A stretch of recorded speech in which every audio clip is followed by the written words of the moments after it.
Hello friends, welcome back.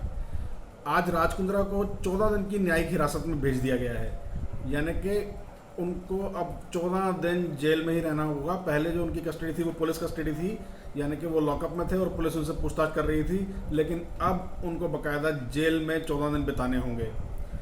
इसके साथ ही शिल्पा शेट्टी की मुश्किलें बढ़ती ही जा रही हैं दोस्तों। हाल ही में उनकी फिल्म रिलीज हुई हंगामा 2, जिसके लिए वो बहुत ही ज़्यादा एक्साइटेड थी, खुश थी और उसे लगातार प्रमोट कर रही थी।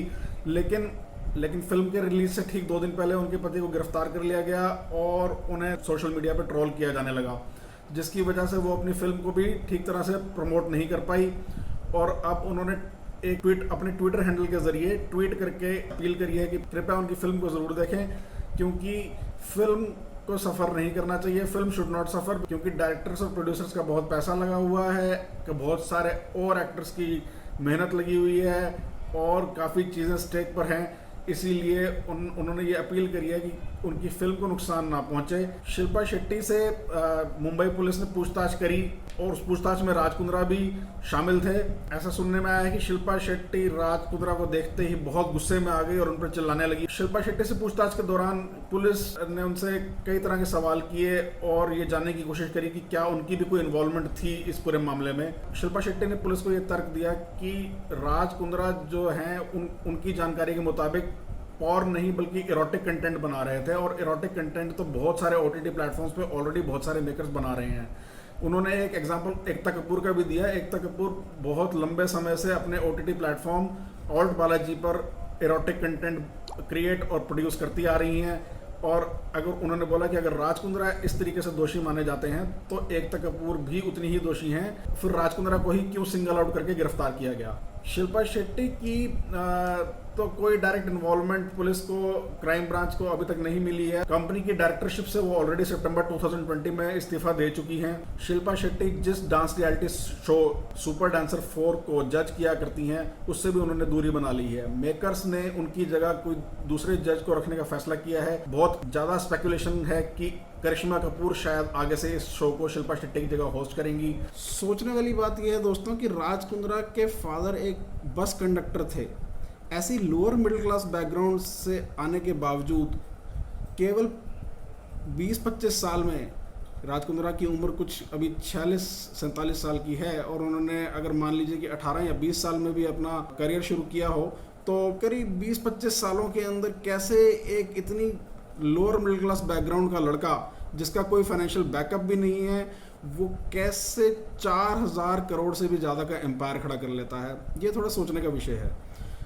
राज कुंद्रा का नाम कंट्रोवर्सी से पहले भी जुड़ा रहा है। इससे पहले जब उन्होंने एक IPL टीम राजस्थान रॉयल्स के अंदर 12% का स्टेक लिया था, माना जाता है कि ये उनकी एक स्ट्रैटेजी थी क्रिकेटर्स के साथ अपनी सोशल टर्म्स और मेल मिलाप बढ़ाने की, जिससे वो इंटरनेशनल और नेशनल क्रिकेटर्स के टच में आए और उनके ऊपर उसके बाद मैच फिक्सिंग के भी आरोप लगे और बैटिंग के भी आरोप लगे, जिसकी वजह से उनको IPL से बैन कर दिया गया और उनका जो 12% का स्टेक है वो उन्हें सरेंडर करना पड़ा। मतलब हैरान करने वाली बात यह है कि एक पश्मीना शॉल्स नेपाल से ला के लंदन में बेचने वाला है एक व्यापारी, जो कि चलिए ठीक है, मैं मान लेता हूँ कि पश्मीना शॉल्स के अंदर बहुत ज़्यादा मार्जिन उन्होंने लिया होगा, 1500 रुपये की शॉल को 15,000 का बेचा होगा, लेकिन फिर भी 4000 करोड़ का एम्पायर खड़ा करना बहुत मुश्किल है। ऐसे इतनी आसानी से 20-25 साल में 4-4 हज़ार करोड़ के एम्पायर नहीं खड़े किए जा सकते। अब ये तो खैर जैसे जैसे पर्दा खुलेगा वैसे वैसे पता चलेगा कि कौन कौन इसमें इन्वॉल्व है और कैसे कैसे कहाँ पे किस किस की इन्वॉल्वमेंट रही है उनको बचाने में। एक और बात जो सामने आई है वो ये है कि पॉर्न से कमाए हुए पैसे को भी ये क्रिकेट बैटिंग में यूज़ करते आ रहे हैं, और ये माना जा रहा है कि राज कुंद्रा जो भी पैसा अपना पॉर्न मूवीज़ से कमाते थे उसको मल्टीप्लाई करने के लिए वो क्रिकेट बैटिंग में लगा देते थे। तो यानी कि 1-2 नंबर के काम का पैसा दूसरे 2 नंबर के काम में लगा के उसे और मल्टीप्लाई करने की कोशिश।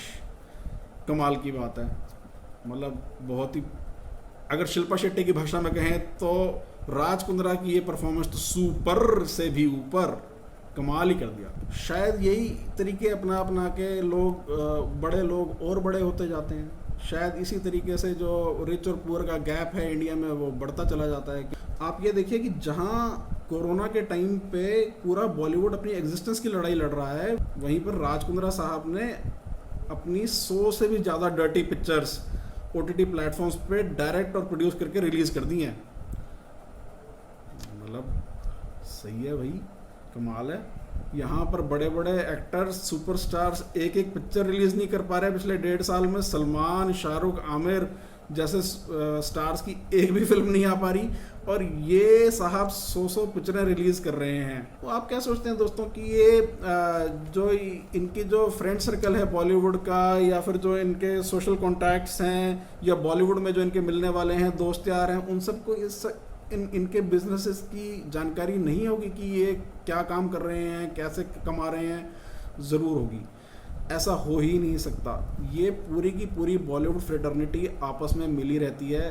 ये एक दूसरे के काले कारनामों को छुपाते हैं, और इसी तरीके से ये को एक दूसरे के साथ म्यूचुअली कोऑपरेट कर कर आगे बढ़ते हैं। मतलब कंगना, जैसे कंगना की भाषा में अगर कहें तो बॉलीवुड एक गटर ही बन चुका है दोस्तों। सच कहती है कंगना कि वाकई ही बॉलीवुड एक गटर है, और यहाँ सब गलत काम करने वाले एक दूसरे के राजदार हैं। धंधा है पर गंदा है। ये बॉलीवुड सच में बहुत गंदा धंधा है। मतलब आने वाली जनरेशन के लिए क्या एग्जाम्पल सेट कर रहे हैं ये लोग? इतना खराब और इतना गंदा माहौल हो गया है बॉलीवुड के अंदर, तो सोचने वाली बात है। इसके ऊपर गवर्नमेंट को, लॉ इन्फोर्सिंग बॉडीज़ को इसके ऊपर ध्यान देना चाहिए, और स्ट्रिक्ट और कड़े मेजर्स अपनाने चाहिए, ताकि बॉलीवुड जो इतना ख़राब होता जा रहा है, जिसके अंदर इतनी गलत प्रैक्टिसेस हो रही हैं और जो सामने भी आ रही हैं, उन पे कुछ तो कंट्रोल किया जा सके। आज जया बच्चन को बॉलीवुड की थाली में छेद क्यों नहीं नज़र आ रहा? क्यों स्वरा भास्कर, दीपिका पादुकोण, फरहान अख्तर, सलमान खान, आमिर खान, शाहरुख खान, ये सब चुप क्यों हैं? क्या ये इनकी इंडस्ट्री नहीं है? इनको सिर्फ अपनी कमाई से मतलब है, इनको और किसी चीज़ से कोई मतलब नहीं। आप ये देखिए कि जब इतने उल्टे सीधे काम हो रहे होते हैं, तो ऐसा हो सकता है कि पुलिस की इन्वॉल्वमेंट ना हो, या पॉलिटिशियंस की इन्वॉल्वमेंट ना हो इन सब चीज़ों में। पुलिस का तो एक सामने भी आया है कि राज कुंद्रा ने 25 लाख रुपए रिश्वत दे के मुंबई पुलिस को 5 महीने के लिए चुप करा लिया था। उनकी गिरफ्तारी फरवरी में हो सकती थी, लेकिन उन्होंने 25 लाख रुपए की रिश्वत सचिन वाजे को और उनकी टीम को दे के अपनी गिरफ्तारी को टलवा दिया था। वह राज कुंद्रा की नज़दीकियाँ शिवसेना में हैं, और काफ़ी पिक्चर्स भी हैं बेबी पेंगुइन की, राज कुंद्रा की, दीनू मौर्या की एक साथ। अब जहाँ दीनू मौर्या से याद आया, दीनू मौर्या ने अपना टेलीग्राम अकाउंट, जिस दिन राज कुंद्रा की गिरफ्तारी हुई ठीक उसी दिन अपना टेलीग्राम अकाउंट डिलीट कर दिया। और ना सिर्फ टेलीग्राम अकाउंट, बल्कि उन्होंने अपना ट्विटर अकाउंट भी डिलीट कर दिया दीनू मौर्या ने। मतलब कमाल की बात है। दीनू मौर्या को ऐसा क्या डर लगा राज कुंद्रा की अरेस्ट से कि उन्होंने अपने सारे सोशल मीडिया अकाउंट्स ही डिलीट कर दिए। दीनू मौर्या भी बहुत ही सस्पिशियस सा नाम। आप हर कंट्रोवर्सी में देखिए, जितनी भी पिछले 1-1.5 साल में कंट्रोवर्सी सामने आई है, बेशक वो ड्रग्स का मामला हो, सुशांत मर्डर केस हो, कुछ भी हो, अब ये राज कुंद्रा का पोर्नोग्राफी केस है, हमेशा दीनू मौर्या का नाम कहीं ना कहीं सुनने को मिल ही जाता है। लेकिन अगर इतना पॉलिटिकल इन्फ्लुएंस था, पुलिस में इतनी पहचान थी, पुलिस को रिश्वतें भी जाती थी, पॉलिटिशियंस, बड़े पॉलिटिशियंस के साथ भी इनके कॉन्टैक्ट्स थे, फिर कहाँ क्या गड़बड़ हो गई, क्या प्रॉब्लम हो गई कि राज कुंद्रा को गिरफ्तार करना पड़ गया? क्या कुछ आपका सोचना है इस बारे में? कृपया हमें कमेंट सेक्शन में कमेंट करके ज़रूर बताएं दोस्तों। अगर वीडियो पसंद आया हो तो लाइक और सब्सक्राइब करना ना भूलें। मेरी आपसे हम्बल रिक्वेस्ट है, प्लीज़ हमारे चैनल को लाइक और सब्सक्राइब करिए। ऐसी ही बहुत सारी जानकारियां लेकर हम आगे भी आपके लिए हाजिर होते रहेंगे। तब तक के लिए धन्यवाद, नमस्कार, जय हिंद।